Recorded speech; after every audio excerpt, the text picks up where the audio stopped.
see him on. He's not on today. Okay. All right, so why don't we get started?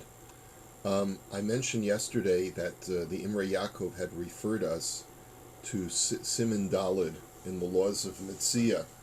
And the context, I went back to look at that. The context of what he was talking about was when you find something on a property that is not enclosed, are you allowed to keep that or not? There are times when it's permitted if you find something on a private property that it was never anticipated that the owner would find. Something that he never knew was embedded in his property. But as a general rule, you're not allowed to keep something that you find on private property.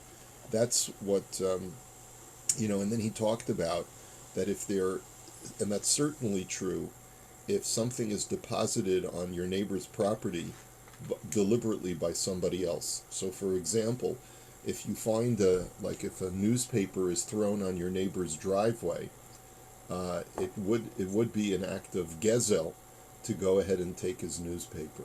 So that was really that was the context and what he was referring to that we talked about yesterday, where he deliberates between whether it's an enclosed courtyard and a non-enclosed courtyard, as far as if you trap an animal on private property. Um, he had said yesterday that when you trap a wild animal on private property, you're not allowed to do that because you're trespassing. But b'di'eved, if you did trap a wild animal on private property, you're allowed to keep it, and that's true only unless the owner says, I want my real estate to acquire that animal, because real estate can acquire property that is deposited on it or that is resting upon it. Okay. All right, so let's go on to Sif Gimel. So what we've learned up until now, and this is where we're going to get into some very relevant halacha for those of us who are not hunters. First of all, the contemporary halacha about forests and the wild is that the government does have the rights of legislation to control how people hunt wild animals and how people harvest wood and produce from the wild. And so what right is that? So he writes as follows: Bamed dvarim amurim b'Yisrael v'nachrim hejotas. So up until now, we've only been talking about Jews and non-Jews who are just regular citizens. And that's why if anyone stakes a claim on a forest but has not done a proper kinyan, a proper acquisition of that forest, so then they have no control over it. Avol melech afilu nachri shekavash eza medina b'milchama.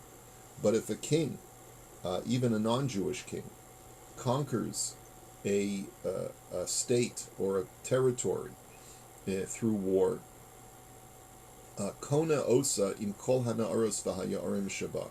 So that king has legally, according to halacha, become the legal owner of that entire land, including all of its bodies of water and all of its forests. V'im mochar o nasan ya'ar mimena le'echad me'avadav. And therefore, if the king, at his discretion, chooses to sell or give a piece of that property to one of his vassals, one of his servants, or, to make someone into a baron or whatever it is, nikna lahem kinyan gamor, then that's a legal transfer of property. And therefore, it is possible for a private individual to become an owner of a forested piece of land. Even if the person never made a proper kinyan soil itself. Ve'ein tzarich lomar im mochar onasan mimidinaso lefi shezehu mimishpatei v'chok hamalchus.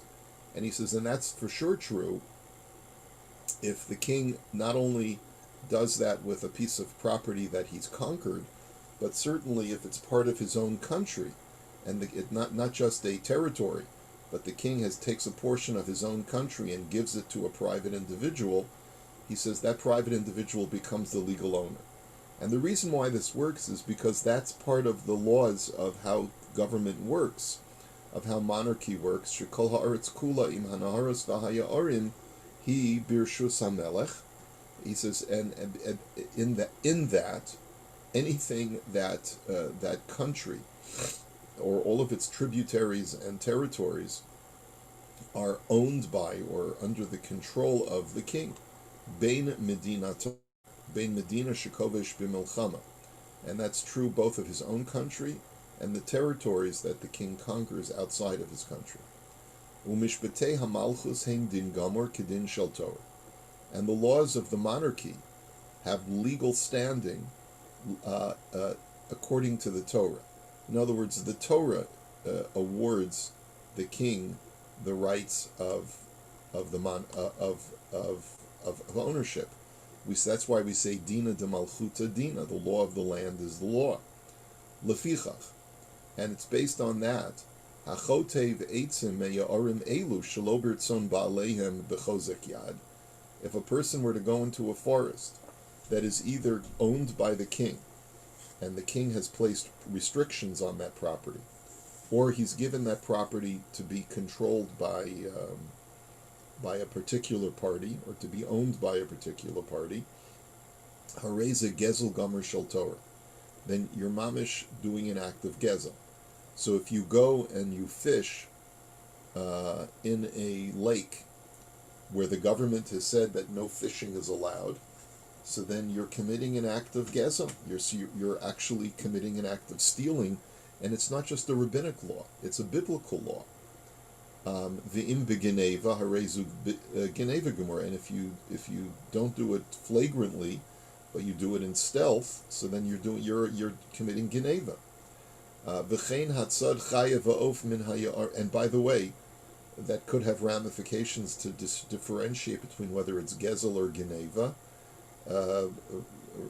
Regarding, because for gezel you just have to pay back the principal. With geneva you have to actually pay back the principal plus a penalty. So I'm not sure if that's the reason why he's differentiating between the two. V'chein hatzad chayav va'of min hayarim v'dogim min hanaharos, and therefore similarly, and not only if you're chopping down trees, but if you're trapping animals or catching fish from the rivers. Im hamelech machar onasan zuchus zeli Yisrael ola nachari, if it doesn't matter whether the king gave rights of that property to a Jew or a non-Jew, you're committing an act of theft. Aval im ein zuchus ze bolahem min hamelech ein bo mishum gezel shel Torah. However, if this right was not awarded to them by the king, but rather a person just set up his own log cabin on a forested piece of property, and he never received royal or governmental rights to be there, then he does not have the right to control who comes in and out and who takes the resources off of that property.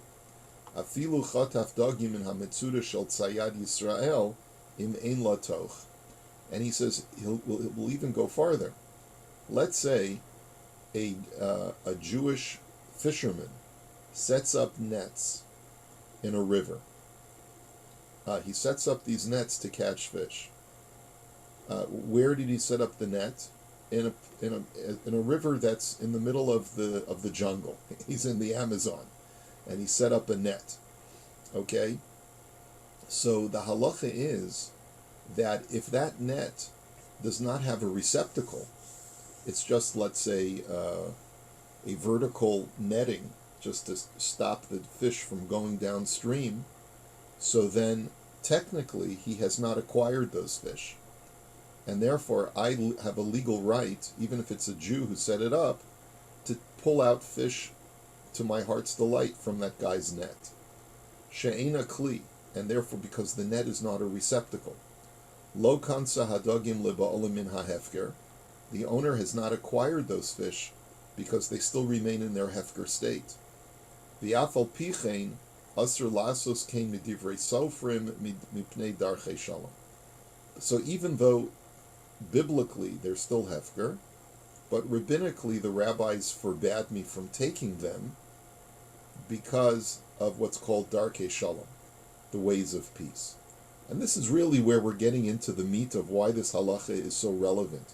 Not only because it teaches us what's hefker and what's not hefker, but we're going to see additional legislation that even on certain issues which are mamish considered to be hefker, the rabbi still said, don't touch it, because a person has invested effort in acquiring that.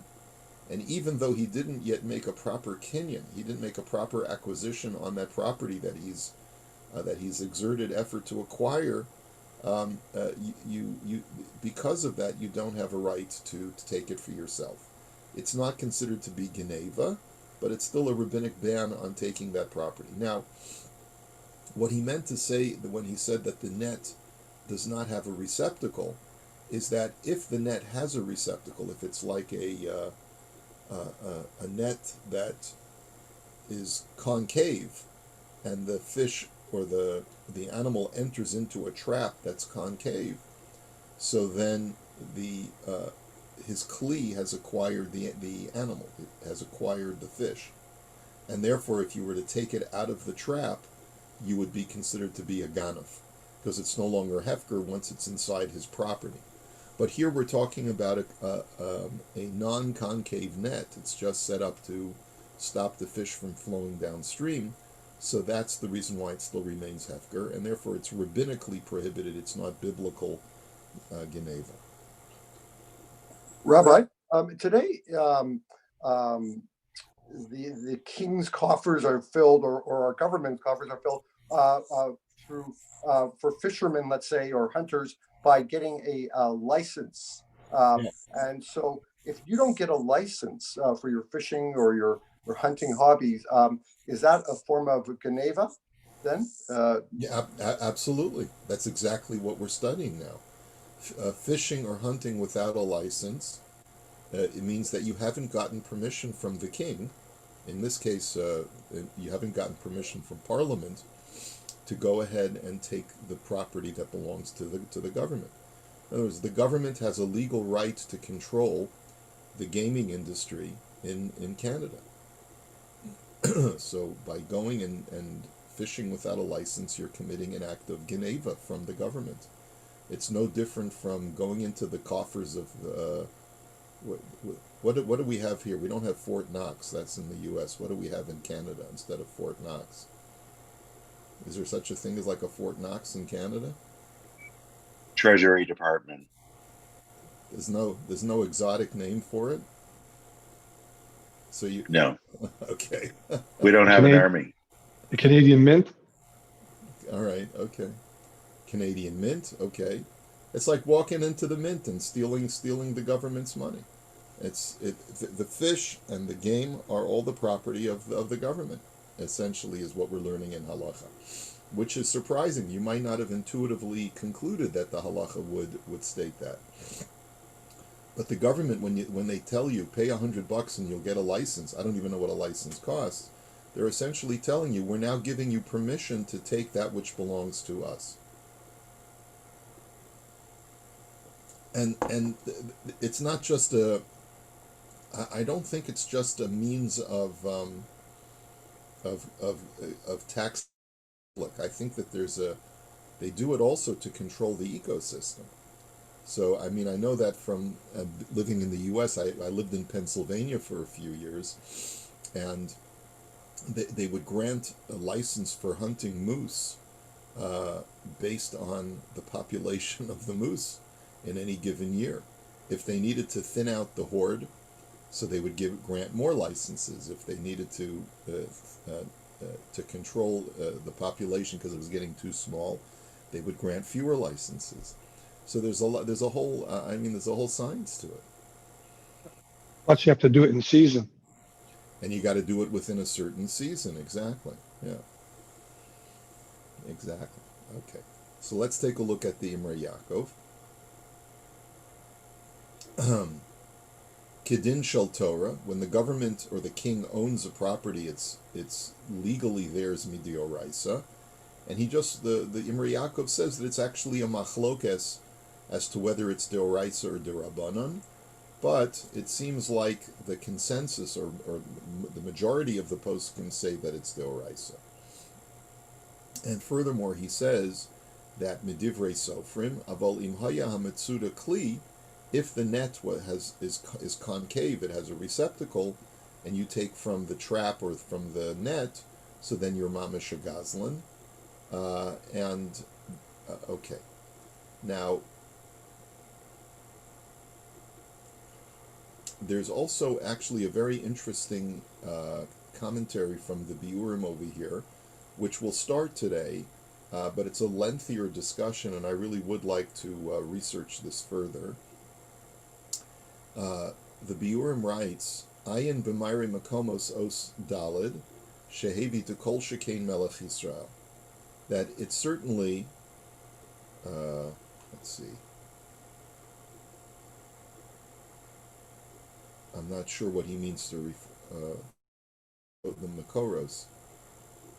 Os Dalid. What does he mean by Os Dalid? I don't know what he means by that. Shehevi to kol shekain melech Yisrael. He says this is certainly true if it's a Jewish king.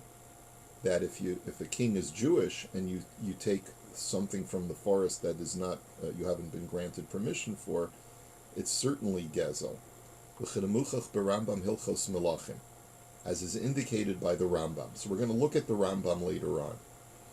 And he says, V'hinei mistimas hadvarim mashma da'af be'eretz Yisrael svira lekein.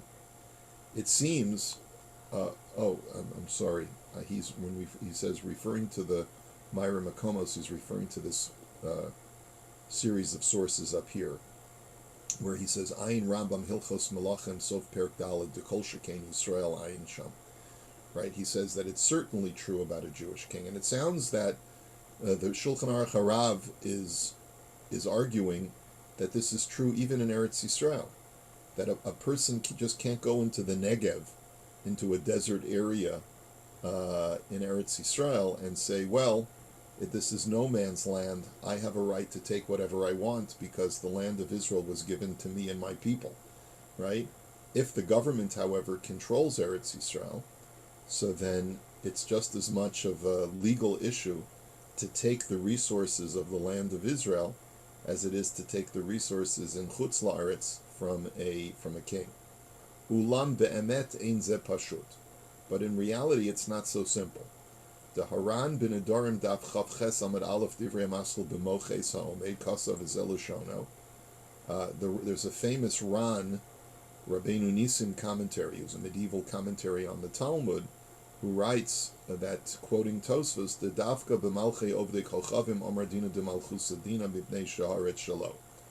He says that only in reference to Gentile kings do we say that the law of the land is the law because the king owns the property, and therefore they can legislate whatever they want on that property.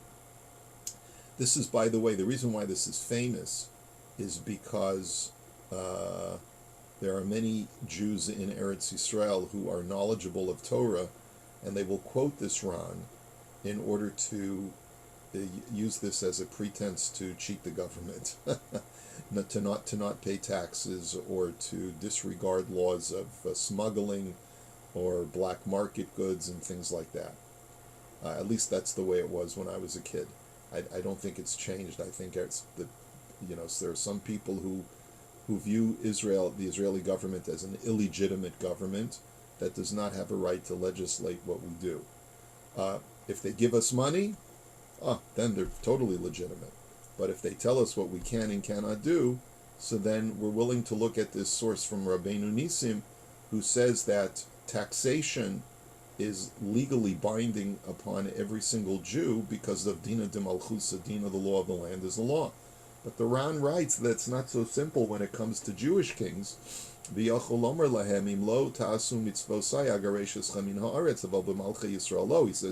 the difference between Jewish kings and non-Jewish kings, or in Eretz Yisrael or outside of Eretz Yisrael, is that the reason we have to obey the king and pay his taxes in Chutz La'aretz is because he can always say, if you don't follow my rules, you'll be evicted from this land because I own the property, I own the land.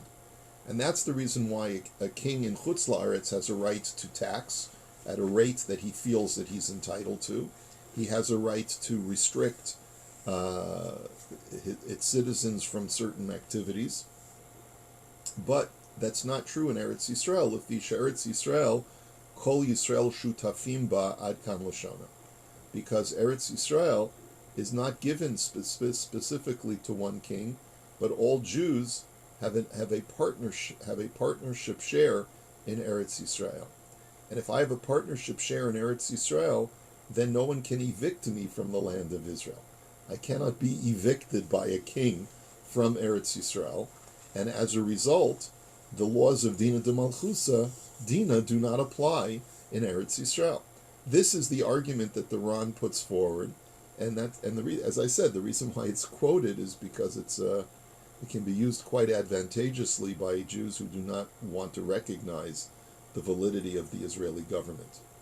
So he says, Ach, b'maharatz chiyasham, hi'ir mekama mekomos, v'chein midivrei harambam b'pirish hamishnayos, v'od ayin Rambam perak daled mehilchos malachim halacha aleph, disfir le de'en lechalek bazeh, v'ayin sham masha kasavnu, or v'ayin sham masha kasav. He says, however, the Maritz Chias, who's a 19th century commentary, an 18th, 19th century commentary, proves from the Rambam that the law of Dina de Malchusa Dina applies even in Eretz Yisrael. And then he refers you to other discussions on this topic. So I think the first thing for us to do is to take a look at what the Rambam writes in Hilchot Melachim. Let me just bring that up for just 1 second. And let's really have a discriminating look at it. You see, first of all, it's important to know that there's a machlokes as to what the basis of Dina de Malchusa Dina is. On what basis are we obligated to follow the law of the land? According to the Ran, that is Rabbeinu Nisim, his argument is why we're obligated to follow the law of the land is predicated on who controls the property and who has rights of eviction.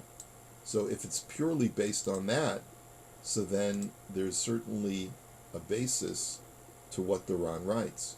But there are others who say that the basis of a king having control over its citizens and being able to legislate law and tell people what they can and cannot take is not just based on control of the property, but rather it's based on the fact that Hashem gives kings certain inherent rights. So let me just let me share this screen with you, and we'll just get started on it today. So can everyone see the Rambam here? This Rambam Laws of Kings. So the Rambam writes at the beginning of Perak Dalet of Hilchot Melachim. He says, "Reshut yesh lamelech litein mas al ha'am litzracha v'litzracha milchamot." A king has the right to tax the people, either for his own personal needs, or for the purpose of the treasury to be able to fortify the coffers of the kingdom for the sake of building up a military. V'kotzev lo meches ve'osur lahavriach min hameches. The king may establish a tax rate, and it is forbidden for a Jew to shirk his taxation. Sheyesh lo ligzor shekol mi sheyignov hameches yilakach mamona o yehareg. And the king has the right to decree that anyone who steals from the tax that he owes or evades taxes can have his money confiscated or can be put to death. Shenemar v'atem tihiyu lo la'avadim. And as it says in one scripture, that you shall be the servants of the king. Ulahalanhu omer yihiyu l'chalamas va'avaducha. They shall be for you as taxation, and they shall serve you. Mikan shenotein mas v'kotzev meches v'dina b'chol elu hadvar v'chayotze b'hem din. So we see that all the laws of the king's edicts, when it comes to taxation issues, are absolute law. Shekol ha'omer b'parshas melech zochebo. That everything that is written in the laws of in the text regarding a king pertain to the king. Now, where does it state "Vatem tilo la'avadim"? So I believe that's in Sefer Shmuel. Let me just make sure I got that right.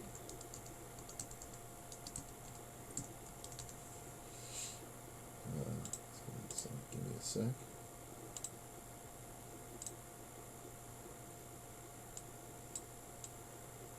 Yeah, it's in Sefer Shmuel.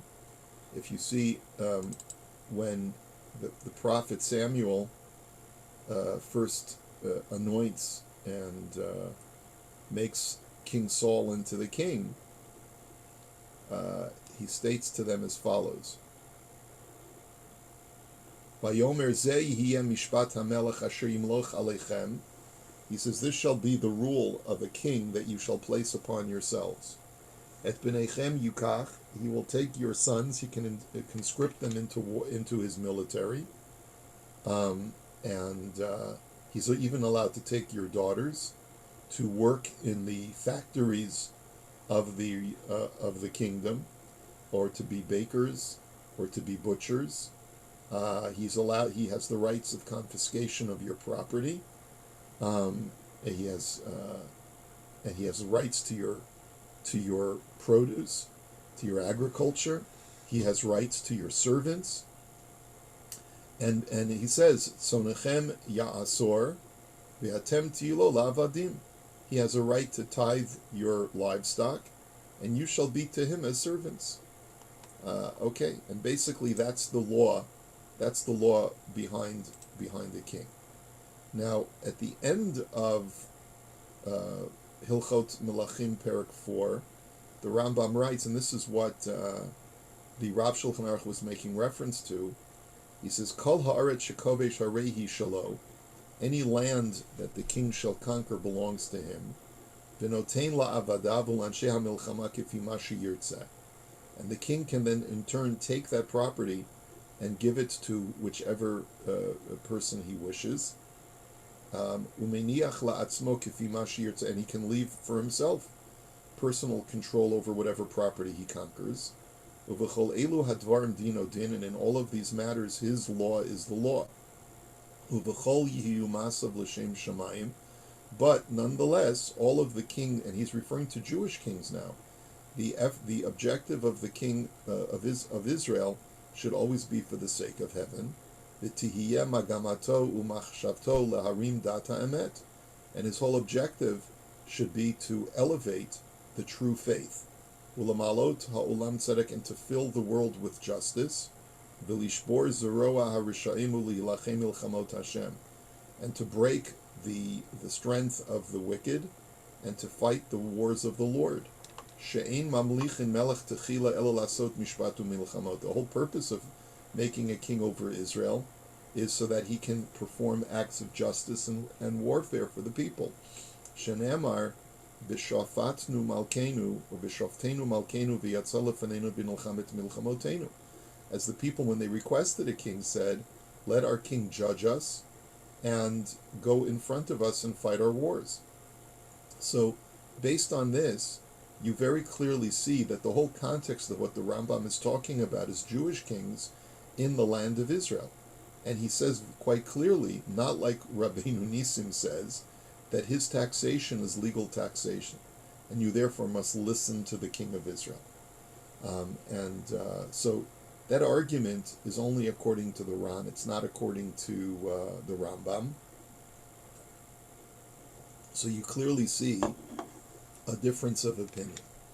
What I'd like to do with you, Bezrat Hashem, tomorrow, is to go a little bit further into this issue, and the reason why, not so much because we're living in Israel, but because this is a very practical halacha.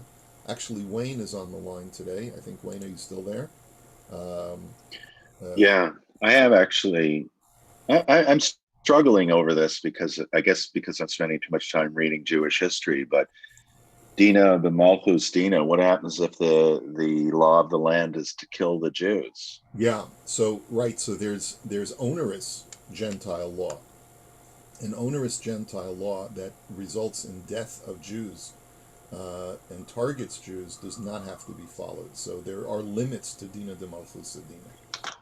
But I would say not only in Israel, but here in Canada, and I mean, especially what's going on right now, I think there's a good argument that when the government takes away from you your ability to work for months on end, at what point is Dina Kemalchusa Dina? Are you speaking now based on your medical profession, Alan, or? Yeah, no. I'm talking as, and I've brought up this point with you many times that a small business is considered a health risk, but Costco, LCBO, Walmart, etc., Yeah, I are know. considered, Yeah. a safe place, but a small mom and pop shop, it has to be closed, and the parnasa is taken away from that person because it's the law, right? Well, And for now, we're still going to stick with Dina de Malchuta Dina, even though we may feel it's unfair. No, but that's what I'm asking is when things become hypocrisy. An individual citizen, however, does not have a right to make that determination. That has to go through the courts, and it has to go through a legislative process. Let me just finish by saying that David, now I see, is on the line. We want to thank David for sponsoring. I think, David, you sponsored yesterday's Choshen Mishpat shir. I just noticed it after the shir yesterday. Can you tell us who it was? I think it was in memory of Sherry's dad. Sherry's father and his neshama. Aaron ben Shmuel Halevi. Okay. Well, thank you very much. Neshama should have an aliyah. Okay. Thank you. A good Rosh Chodesh, everyone. Got to get to Minyan. We'll talk to you later. Take care.